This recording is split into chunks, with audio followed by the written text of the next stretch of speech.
Fala galera, professor Alexandre de Geografia, tudo tranquilo? Hoje a gente vai falar um pouco sobre o meio ambiente em debate, né? Lembrando que a gente já tem uma série de estudos aí sobre recursos naturais renováveis, não renováveis, já falamos também sobre problemas atmosféricos, e agora a gente vai discutir um pouquinho na aula de hoje sobre como que está aí a intenção do homem, né? Das instituições no mundo para tentar diminuir um pouco essa agressividade ao meio ambiente, pensando nas próximas gerações, tá? É interessante ficar para a gente é o seguinte, para a gente iniciar. Essa ideia de meio ambiente ela vem sendo debatido há um bom tempo, desde lá a década de 1870, a gente já vai ter alguns debates ali e vai começar um aprofundamento maior no fim da Segunda Guerra Mundial, a partir ali das bombas de Hiroshima e Nagasaki, o homem começou a se preocupar o quão mal ele tem feito ao meio ambiente, ok? O que a gente também precisa pensar é sobre uma palavrinha chamada biocapacidade. O que é biocapacidade? Ela é uma amostra aí para a gente de quanto um território ele produz, né? Qual a sua capacidade aí de produção por hectare, ou seja, por uma determinada região, ok? E aí é possível calcular o que se chama pegada ecológica. O que é pegada ecológica? É o comparativo entre o que cada indivíduo consome em relação à capacidade de produção daquele território. Então, hoje nós temos países como os Estados Unidos, por exemplo, que eles consomem muito mais do que a quantidade que produzem. E isso aí é um risco. Não é porque se você tem mais pessoas consumindo, a sua produção tem que aumentar. E produção aumentar é significado de, vamos dizer assim, de cada vez mais exploração de recursos naturais. Beleza, galera? O homem, então, já falei, ele vem aí há muito tempo se preocupando com, as, com a questão ambiental e nós vamos ter aquilo que se chama algumas conferências mundiais, tratados internacionais sobre preservação e conservação do meio ambiente. Eu não vou falar de todas, né? Porque são muitas. Então, a gente vai tratar aqui as mais importantes, ok? Em 1972, lá em Estocolmo, não é? Foi realizado, Estocolmo fica na Suécia, tá, galera?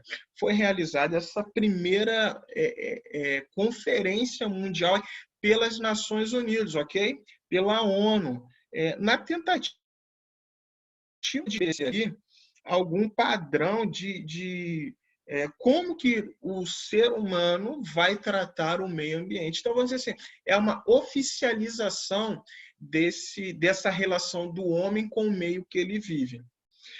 E o mais importante ali, o assunto mais importante debatido ali foi o debate entre países desenvolvidos e países que estavam em desenvolvimento, países subdesenvolvidos. Qual era a intenção, então, para diminuir o efeito de destruição, vamos dizer assim, dos recursos naturais? Os países desenvolvidos sugeriram que os países em desenvolvimento, os países subdesenvolvidos, eles deveriam deixar de produção, ou seja, produção zero, porque eles seriam os maiores responsáveis por toda essa destruição no meio ambiente. Então, assim, os desenvolvidos eles iam continuar produzindo, entretanto, os subdesenvolvidos eles deixariam, vamos dizer assim, de produzir. Essa aí seria a maior questão desses países. Tá? Na outra reunião que nós vamos ter aqui, em Brundtland, na Noruega, em 1987, houve a primeira proposta do que ficou conhecido como desenvolvimento sustentável. Beleza, galera? Primeira vez que se ouviu sobre esse termo aí. E como vocês estão vendo aí no videozinho, o que seria o desenvolvimento sustentável? Ações presentes não devem comprometer a capacidade das gerações futuras e satisfazer suas necessidades. Então, olha só, a ideia do desenvolvimento sustentável era proteger o que nós temos hoje para que as gerações futuras elas não sofressem nenhum tipo de falta desses recursos. Né? E o relatório ainda diz, ó, a pobreza é evitável, devendo haver, para tanto, um desenvolvimento sustentável capaz de atender às necessidades básicas, de oferecer oportunidade e uma vida melhor para as pessoas. Então, sobre desenvolvimento sustentável, além de pensar no futuro, a ideia era para o presente também, onde as desigualdades sociais deveriam ser erradicadas. Com isso, a pobreza deixaria de existir. Galera, a gente está falando sobre esses acordos aqui, mas não quer dizer que tudo isso aconteceu e acontece. São propostas que vão sendo pensadas na tentativa de pôr em prática. Ok? O próximo evento interessante que nós temos, e foi a segunda Conferência das Nações Unidas para o Meio Ambiente, foi a ECO 92, também chamado Rio 92, né? Que foi aqui no estado do Rio de Janeiro, no Brasil. Contou ali com 188 representantes, né, chefes de governo, e o seu principal objetivo era discutir sobre o desenvolvimento das nações, entretanto, com a conservação dos ecossistemas. Nessa Rio 92, foram assinados dois documentos muito importantes, chamado aí a Carta da Terra, né, e a Agenda 21. O que nós não vamos discutir o que diziam, o que estavam nesses documentos, item por item, porque é muita coisa. Mas, de uma forma geral, é onde cada país, cada estado, cada município estava se comprometendo ali a tomar algumas atitudes para que a relação do homem com o meio ambiente fosse de forma sustentável. Então, esses países assinam esses documentos com data, ok, de validade, para que isso pudesse acontecer. Algumas coisas foram feitas, outras não. Questões como saneamento básico, educação, acabar com a desigualdade social ou diminuir, né, alimento para todos. Então, foram vários aspectos ali debatidos para pôr em prática. Em 1997, houve uma conferência em Kyoto, no Japão. E lá foi assinado um protocolo chamado Protocolo de Kyoto, na qual a maioria dos países ali que estiveram presentes assinaram o protocolo de Kyoto, que dizia que esses países iriam diminuir a emissão de gases que ameaçam a camada de ozônio. Eu digo quase todos os países, por quê? Porque nós temos os Estados Unidos que não assina esse documento aí. Beleza, galera? Ele não vai ser a favor do protocolo de Kyoto. Outras duas conferências que nós tivemos foi a Rio+10, né? Depois da ECO 92, nós tivemos, depois de 10 anos, em Joanesburgo, na África, essa outra conferência. Só que nessa conferência aqui, apesar de ter sido tratado assuntos como água, saneamento, energia, saúde, vocês estão lendo outros aí, ficou assim... As pessoas que participaram ali, os chefes de governo, os representantes, não se deram por satisfeitas as propostas. Ficou algo muito vago, não foi estabelecido nada concreto. Ou seja, cada um deveria agir da maneira que que fosse necessário para o seu território. E, posteriormente, nós tivemos a Rio+20, né, que ocorreu mais uma vez no Rio de Janeiro, em 2012, e mais uma vez foi falado ali sobre desenvolvimento sustentável, né? As propostas ali foram tratadas para uma ideia de economia verde, a erradicação da pobreza no mundo. Galera, esses temas, essas conferências sobre o meio ambiente sempre vão tratar, em sua maioria das vezes, de assuntos sobre desenvolvimento sustentável. Por que há tanta conferência, galera? Porque alguns pontos precisam ser revisados, algumas pautas precisam ser revistas, algumas coisas que não foram cumpridas precisam ser relembradas e dadas novos prazos. Por exemplo, nós tivemos a Carta da Terra, a Agenda 21, com prazo ali, vamos dizer, até 2015. Não foi cumprido. Então, a ONU, em sua Conferência Mundial, ela tratou, mais uma vez, de criar um documento que vai ter seu prazo o seu prazo de validade até 2030, para que os países cumpram ali verdadeiras propostas para melhoria do ambiente, do clima, do meio em que nós nos relacionamos. Beleza? E aí, vamos lá, o que é essa ideia de sustentabilidade? É um termo usado para definir ações e atividades humanas, né, galera, que visa suprir as necessidades de agora, mas também não é só pensando no meio ambiente, tá? É um conjunto de variáveis como pontos sociais, econômicos e ambientais. Por que social? Vamos falar dos 3 pilares do desenvolvimento sustentável, né? Que está nessa página aqui, ó. São os 3 pilares: o social, o econômico e o ambiental. O social é o quê, galera? Isso aí está falando de empresas. Como que deve ser essa relação sustentável da empresa no âmbito social? Preste atenção, é a relação da empresa com os seus funcionários. Ok, galera?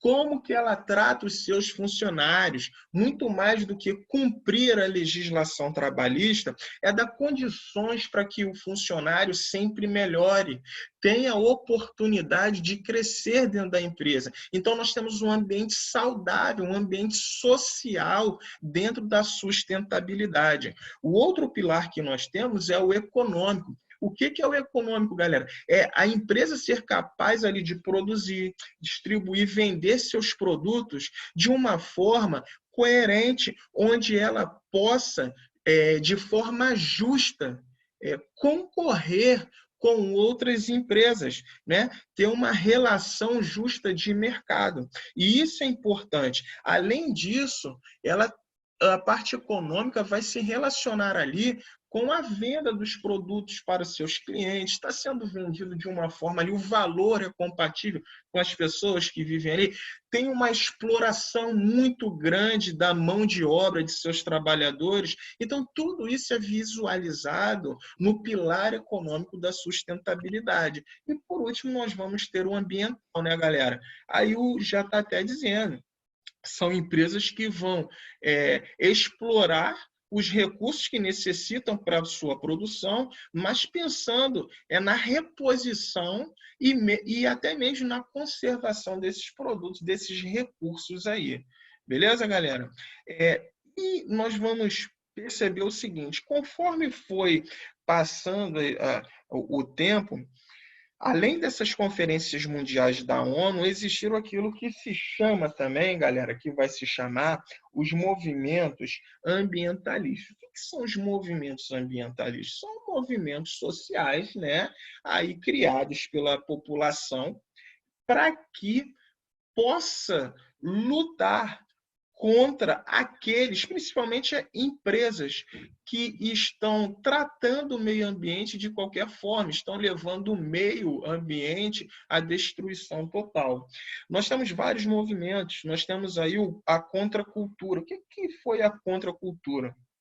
Em 1960, nos Estados Unidos, foi criado um grupo ali de pessoas que foram contra todo tipo de cultura estadunidense. E nessa época, a cultura estadunidense era baseada no consumo em massa. Ou seja, você precisava comprar muito para você se adequar à cultura do país. E o interessante é que quanto mais você consome, como eu falei no início, a produção é maior. E se a produção é maior, a exploração de recursos também é maior. Essa galerinha aí ficou conhecida como os hippies, né? Que tinha aquele lema lá, paz e amor, não é? Se vestiam de maneiras características, com roupas ali de tecidos de algodão, não é? Tinham práticas peculiares porque eram uma parte da população que tentava lutar contra aquela cultura de consumo em massa. Nós temos também as ONGs. O que são as ONGs? Organizações não governamentais. Essas ONGs aí são parcelas da população que se unem, grupos que se unem, que não tem contribuição financeira do governo, não tem patrocínio do governo, somente tem doações, não tem fins lucrativos, ou seja, não é para ter lucro, todo o dinheiro que recebe é em prol dos seus projetos, e nós vamos ter vários projetos. O mais conhecido aí é o Greenpeace, não é? Que reúne pessoas em todo o mundo para defender o meio ambiente. E nós temos também a WWF. No Brasil, nós vamos ter a SOS Mata Atlântica. Todos esses grupos, todas essas ONGs, elas reúnem pessoas ali na tentativa de lutar contra essas empresas que vão destruindo o meio.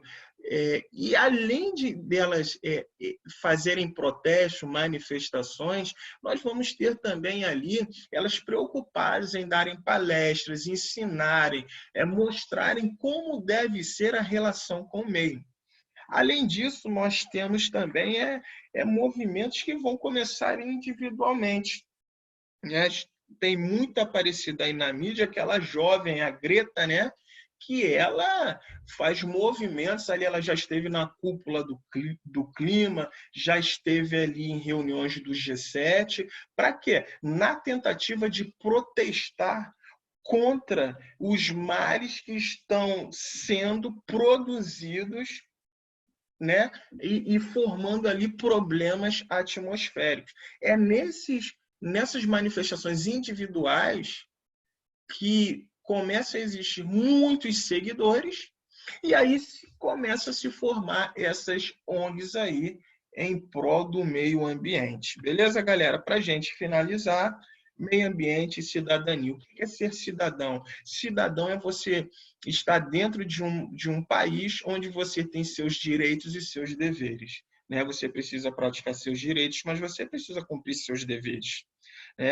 E como é dever meu, como cidadão, diante do meio ambiente, eu vou ter essa ideia de consumo e consumismo. Consumo, galera, é o uso racional daquilo que eu preciso. Eu vou comprar, eu vou utilizar aquilo que eu preciso, aquilo que eu necessito. Agora, o consumismo, não. O consumismo já é aquele pensamento da pessoa comprar cada vez mais sem ter necessidade. Às vezes, os alunos, vocês nem gostam que eu fale. Por exemplo, a pessoa comprou um celular agora, daqui a 3 meses vai comprar outro. Daqui a 3 meses compra outro e vai aumentando o consumismo. Não é porque precisa de um celular novo. Não é uma necessidade, mas sim é mais por causa de um status.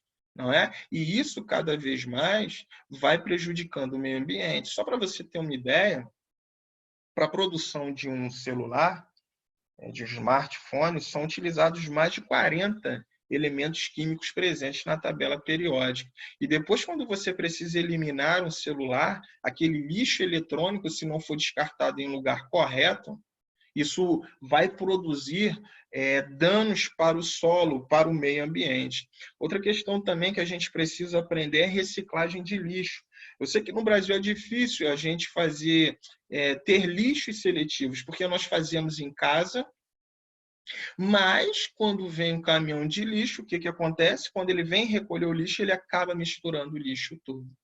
E aí parece que a gente fez um trabalho em vão. Mas é nosso direito também, como cidadão, reclamar diante do nosso governo, diante do nosso Estado, solicitando melhoras, um serviço melhor, um serviço que corresponde àquilo que a gente tem feito em casa também.